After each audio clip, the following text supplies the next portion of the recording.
जय श्री राम। किसी भी देवी देवता या दिव्य शक्ति से आधा घंटा, 15 मिनट, 1 घंटा, जितना मर्जी चाहे आप बात कर सकते हैं। आप बहुत दिनों से किसी भी देवी देवता की साधना कर रहे हैं या नाम जप कर रहे हैं तो निश्चित ही आप उस शक्ति से बात कर सकते हैं, यानी कि जिस भी अपने इष्ट देवी देवता से आप बात करना चाहते हैं। कई बार जो नए साधक होते हैं जोर जबरदस्ती से उन शक्तियों को बुलाते हैं किसी तांत्रिक के द्वारा या किसी और साधन के द्वारा, तो उसमें आपको खतरा हो सकता है। क्यों? क्योंकि ये जो शरीर है ये पवित्र नहीं है। ये आंखें हैं, ये भी हमारी दिव्य नहीं है। तो उस शक्ति को ये शरीर सहन नहीं कर पाता और ये आंखें उस शक्ति को देख नहीं पाती। तो इस शरीर में काफ़ी बदलाव आएंगे तो आप डरेंगे तो फिर आपके साथ कुछ भी हो सकता है। तो आप किसी भी ऐसे तरीके से उन शक्तियों से बात करने की कोशिश ना करें जो अप्राकृतिक है, जो गलत है, जो जोर जबरदस्ती का है। क्योंकि जोर जबरदस्ती से तो कोई भी काम नहीं होता है। अगर आप प्राकृतिक तरीके से, नेचुरल तरीके से, यानी कि जो सर्वश्रेष्ठ तरीका है ब्रह्मांड का, वो है भगवान के नाम जप करना, भक्ति करना। जब आप नाम जप करते हो, भक्ति करते हो, तो आपका शरीर उन शक्तियों को बर्दाश्त करने की, उन शक्तियों का जो असर होता है उसको वो सहन कर पाते हैं और आपकी आंखें भी दिव्य हो जाती हैं, पवित्र हो जाती हैं। दिव्य से ही दिव्य की प्राप्ति होती है। भगवान दिव्य हैं, वो देवी देवता दिव्य हैं। तो दिव्य आंखों से और दिव्य शरीर से आप उन शक्तियों से बात कर सकते हो। जब आप निरंतर नाम जब भक्ति करते हो तो आपका शरीर प्राकृतिक तरीके से दिव्य होता चला जाता है और आपको फिर किसी भी शक्ति से डर नहीं लगेगा, चाहे वो आपको दर्शन दे, चाहे वो आपके शरीर में प्रवेश करे।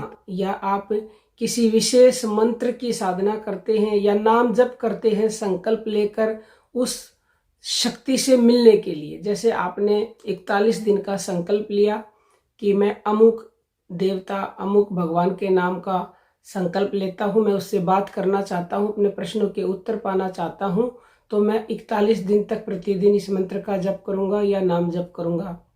तो फिर आप 41 दिन जब पूरे हो जाए तो उसके बाद आप उस शक्ति से बात कर सकते हैं। करने का तरीका क्या है चलिए बता देते हैं। चाहे किसी भी तरह से आप नाम जपते हैं, कोई भी साधना करते हैं, शक्तियों से बात करने का, देवता से बात करने का बहुत ही बेहतरीन तरीका है ये। सबसे पहले ये जान लीजिए कि वो जो शक्तियाँ हैं वो आपके भीतर ही हैं। कोई भी देवता लगा लो, वो सब आपके भीतर हैं, सब देवी आपके भीतर हैं। वो परमात्मा जिसको ब्रह्म कहा गया है वो भी आपके भीतर ही है। तो उनसे बात करने के लिए आपको आपके भीतर ही उतरना पड़ेगा। आप ये काम प्रातःकाल करेंगे ब्रह्म मुहूर्त में तो आपको इसका विशेष लाभ मिलेगा। रात को सोते समय करें या फिर आप दिन में बिल्कुल खाली समय हो, एकांत का माहौल हो, शोर शराबा ना हो, तब इस काम को करें। करने से पहले बिल्कुल सीधे बैठ जाना है। अगर आप नहा धोना है तो नहा धो लें और बिल्कुल सीधे बैठ जाएं। रीढ़ की हड्डी बिल्कुल स्ट्रेट होनी चाहिए, इसका बहुत महत्व है। तो जब आप बिल्कुल सीधे बैठ जाएं, सबसे पहले अपनी आंखें बंद करें। आंखें बंद करके और 11 बार लंबी गहरी सांस लेनी है और उसके बाद आपको ये देखना है कि क्या आपका मन निर्विचार हो गया है, क्योंकि मन का निर्विचार होना बहुत ज़रूरी है। कोई भी सांसारिक विचार उस समय मन में नहीं होना चाहिए। फिर आपको संकल्प लेना है जिस भी देवी देवता से आप बात करना चाहते हैं। मान लो आप भगवान राम से बात करना चाहते हो तो बोले कि हे प्रभु, आपको कोटि कोटि प्रणाम और मैं आपसे बात करना चाहता हूँ, अपने प्रश्नों के उत्तर पाना चाहता हूँ। कृपा करके आप मेरे ध्यान में आएं और मेरे प्रश्नों के उत्तर दें। और एक निश्चित समय के लिए, जितना आप समय चाहते हैं, जैसे 15 मिनट तो 15 मिनट बोले कि 15 मिनट के लिए बात करना चाहता हूँ। आधे घंटे के लिए करना चाहते हैं तो बोले कि मैं आधा घंटा आपसे बात करना चाहता हूँ। क्योंकि संकल्प में इतनी शक्ति है, जितनी देर का आप संकल्प लेंगे उतनी देर ही वो शक्ति आपसे बात करेगी। नहीं तो कई बार जो सधे हुए साधक होते हैं वो समाधि में चले जाते हैं, और समाधि में कई बार बहुत खतरा हो जाता है। तो संकल्प लेना बहुत जरूरी है। फिर संकल्प लेके आप आंखें बंद करे रहें और अपनी श्वासों पे अपने मन को टिकाए रखें, क्योंकि वो शक्ति श्वासों में ही है। और अपना पूरा ध्यान अपने आज्ञा चक्र पर केंद्रित कर दें। जब आपका पूरा ध्यान आज्ञा चक्र पर केंद्रित हो जाए और बाहरी दुनिया से आप हटने लगो और अंदर की दुनिया में प्रवेश करने लगो, तब आपको क्या करना है, वो अपना प्रश्न बोलना है। आपको ये लगेगा कि मेरे शरीर में कोई शक्ति प्रवेश कर गई है। ऐसा 100% होगा। ये हम आपको 100% अनुभव प्रमाणित बात बता रहे हैं।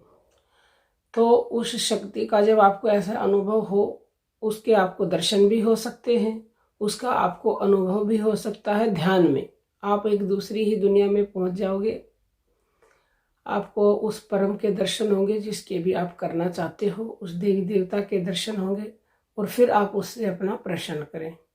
प्रश्न आपका कोई भी हो सकता है, हाँ ना में भी जवाब आपका मिल सकता है, या आपका जैसे आपकी कोई समस्या है तो आपके अंदर से ही वो आवाज़ आएगी, क्योंकि वो शक्ति तो अंदर ही है। आपको अंदर से आवाज़ आएगी, वो किसी भी तरह से आ सकती है। तो वो आवाज़ आपको बताएगी कि आप इस समस्या के समाधान के लिए ये उपाय करें तो इससे ये समस्या दूर होगी। कई बार हाना में जवाब मिलते हैं, तो जैसा भी आपको जवाब मिले आप अपनी एक सारी बातें करते रहें। अब मर्जी आपकी है कि आपकी क्या समस्याएं हैं, क्या बात करना चाहते हैं, केवल प्रेम की बात करना चाहते हैं या कुछ और करना चाहते हैं, वो तो निर्भर आप पर करता है। तो उसके बाद जब आपका समय पूरा हो जाएगा तो वो शक्ति मतलब आपका मन अपने आप ही ऑटोमेटिकली वहाँ से हट जाएगा। संकल्प लेना अति आवश्यक है। संकल्प लेना ना भूलें और अपने जीवन की हर समस्या अपने देवी देवता से बात करके सोल्व कर सकते हैं आप। निश्चित ही ऐसा पहले भी होता था और अब भी होता है। वो शक्तियाँ आपके भीतर हैं। उन शक्तियों से बस बात करने का तरीका आपको आना चाहिए। जो पुराने साधक हैं वो तो बहुत ही शीघ्रता से कर सकते हैं, क्योंकि उनका मन तुरंत ही एकाग्र हो जाता है। सारा खेल मन एकाग्र होने का ही है। कोई आपका प्रश्न हो कमेंट कीजिएगा। अब हम अपनी वाणी को विराम देते हैं। जय श्री राम प्रिय भक्तों।